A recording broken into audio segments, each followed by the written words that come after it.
안녕하십니까. 계속해서 대구 경북 소식입니다. 어제부터 내리던 비는 오늘 새벽 모두 그친 가운데 강수량은 대구 달성군이 102mm로 가장 많았고 대구 전체는 0.6mm, 고령 77, 봉화 15mm 등을 기록했습니다. 오늘 낮 최고 기온은 대구 28도, 경북은 22에서 30도의 분포로 덥고 후텁지근하겠으며 불쾌지수는 높음 이상 단계를 보이겠습니다. 오후에는 대기 불안정으로 곳에 따라 5에서 20mm가량의 소나기가 오는 곳이 있겠습니다. 대구와 경북, 울산, 경남 등 영남권 4개 시도지사는 오늘 오후 2시 밀양시청에서 영남권 신공항 사전 타당성 검토 연구 용역과 관련한 간담회를 갖습니다. 4개 시도지사들은 간담회에서 신공항 입지 선정에 정치권은 개입하지 말 것과 국토부는 예정대로 입지 평가 결과를 발표할 것, 부산시는 5개 시도의 유치 자재 합의를 준수할 것을 논의할 예정입니다. 간담회는 비공개로 진행될 예정이며 간담회 뒤 대국민 호소문을 발표할 예정입니다. 인성교육의 산실인 도산서원 선비문화수련원 제2원사가 준공됐습니다. 인선과 도덕성 함양의 전당이 되는 것은 물론 또 다른 관광 콘텐츠로 자리매김할 것으로 보입니다. 조동진 기자가 보도합니다. 퇴계 선성의 선비 정신을 계승해 도덕이 바로 서는 나라를 만들자는 취지로 도산서원 선비문화수련원이 문을 연 것은 지난 2002년. 첫때 224명이던 수련생은 10년이 지난 2010년에 12,000명을 넘었었고 지난해는 7만 3천 명이 입교했습니다. 올해는 수련생이 10만 명에 이를 전망이지만 제2원사가 준공하면서 수련선 수용에 아무런 걱정이 없습니다. 사업비 80억 원으로 4년 만에 준공된 제2원사는 2,500여 제곱미터의 강의실과 분임 토의장 등 교육동과 30개 객실의 숙소동으로 구성돼 수련생이 편리하게 선비 문화를 체험할 수 있게 됐습니다. 이 시대에 필요한 사람, 다시 말해서 다른 사람을 배려하고 자기 자신을 겸손해하는 그런 사람을 많이 배출할 수 있도록.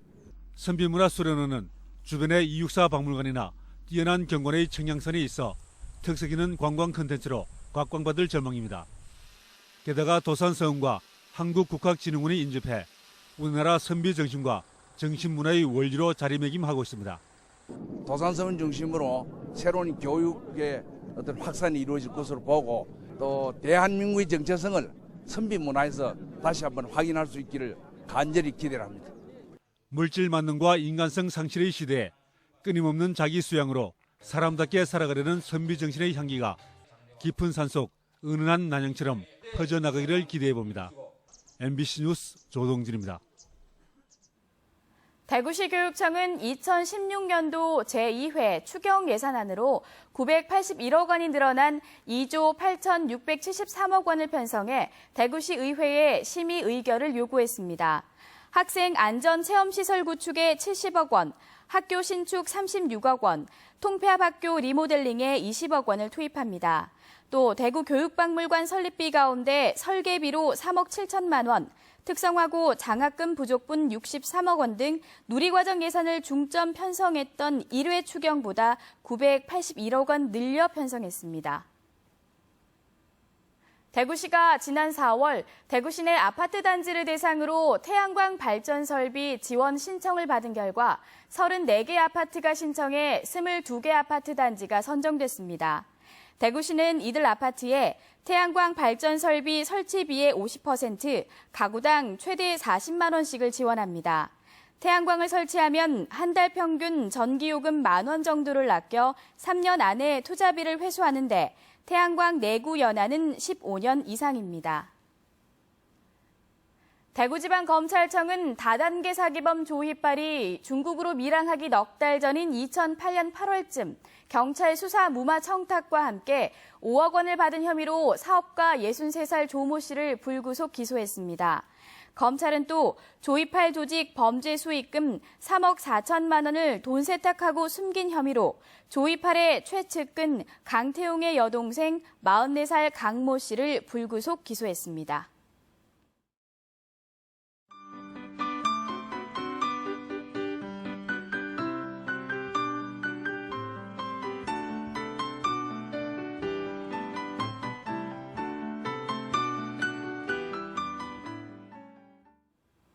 이상으로 생활뉴스를 마칩니다. 고맙습니다.